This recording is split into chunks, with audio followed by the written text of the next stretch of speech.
So before we go into Houdini and start preparing the geometry to place the joints, a disclaimer here, this first part where we are working mainly in SOPs is the only part I won't be sharing the HIP files and the HDAs, but I will share the end results for you, and I will go through wherever I did for this part. I'll go through the HDAs I've built for my pipeline, for my studio. So you'll be able to follow along and of course build the same functionality or even go further and improve that functionality. It's all SOC based, so I think it's where everyone is more comfortable. And this is the part where I feel that most videos online, they maybe lack some proper production tools, because I think since SOPs is where everyone is more comfortable, this is the part where we should be faster and in a certain sense work smarter. But what I see is users using Houdini the same way they would do in Blender or Maya or Max or whatever DCC. So Houdini provides us all these tools to make things more automated, and that's where we are aiming for. But before we go into Houdini, we first have to have an idea on how to split the geometry and how or where we'll add those joints so we can start building our skeleton. So here we have some pictures of our piston, our pistons, because they are a couple of, and this is pretty simple. So the movement of those pistons, like this part rotates, and this part of the piston is attached, but it rotates as well. But this top part, it stays attached to this top part of the piston. So when this rotates, it's better if I show you. Let me show the end result here.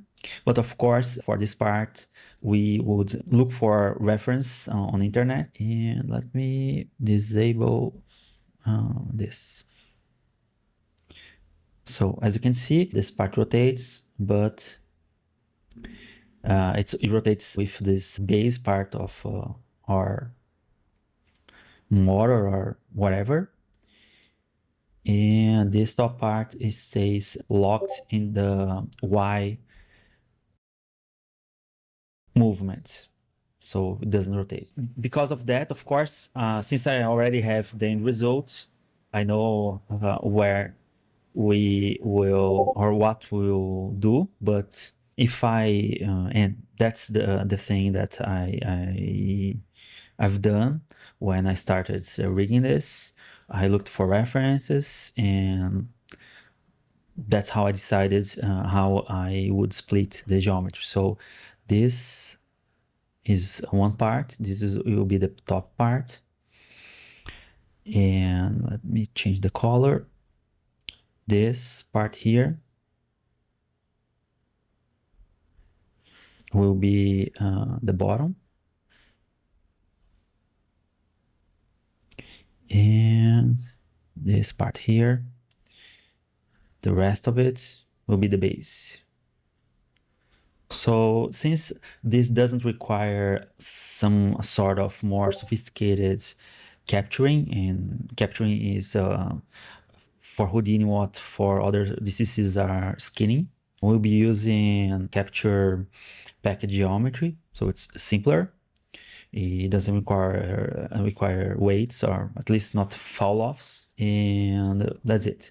So this, I deleted the other piston just to make things simpler and easier to see. And well, we have those three parts. Of course, we will have two more for the other piston, but where should we add the joints? And that's is very important because we need exact position to place those joints, because we are talking about rotations, and rotations require and scaling as well. But I will add the scale for this as well. But in general, rotations require pivot, and of course, because of that, we need to put in the exact position.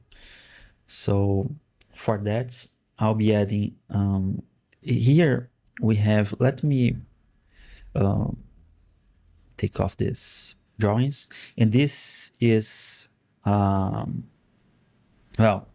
circle, not a circle, but a tube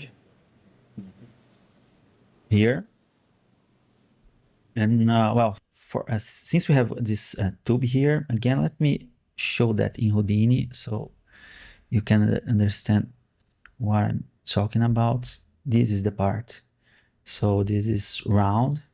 So my idea is to put a joint in the middle of it. So here, and here we have a joint that will drive the overall transformation for this bottom part here, this bottom part. We'll have another joint here, right in the middle of this is another kind of a tube. So if we have like, this is imagine a center line passing through the center of this tube, and again here another center line in the center of this piston. So you have this joint right in the middle. This would be in the center as well. So let's correct that just to make the drawing maybe easier to understand. So this joint will drive this part. This joint will drive this part, and we'll need another joint to drive the base of the motor. We can add it in the center of everything. So just for the transformation of the parts, we will need just 3 joints. One here, and let's call this base. This, let's call this bottom. I think that's the name that I added in the rig, but we'll make sure when we go to Houdini in a couple of minutes. So we have these 3 joints. Well, we can use, of course, we have 2 more for this piston here and here. And of course, we can use just the necessary joints for the base rig if you want. I find it better if we have kind of an in-between between the least amount of joints that we need and the joints that we will need for the guides skeleton. So I find that a middle position, a middle ground is easier because some of the things we can do in this first pass, and well, it's easier if I show you, but I will add 2 more, actually 1 more joint for each piston, and I will add here and here, right in the middle of this base of this motor, and in the same Y alignment with the joints for the piston. And that's because it'll be easier for us to align those joints using this direction. Otherwise, we would have like this connection here and here. And I think in about parenting, so this will make this orientation a little bit harder. So that's why. So we'll have, in a nutshell, 3 for each piston, 1 for the base, and I'll add another 1 for the root transformation of everything. So with that in mind, we can start working in the actual geometry in Houdini, and we will do that in the next video.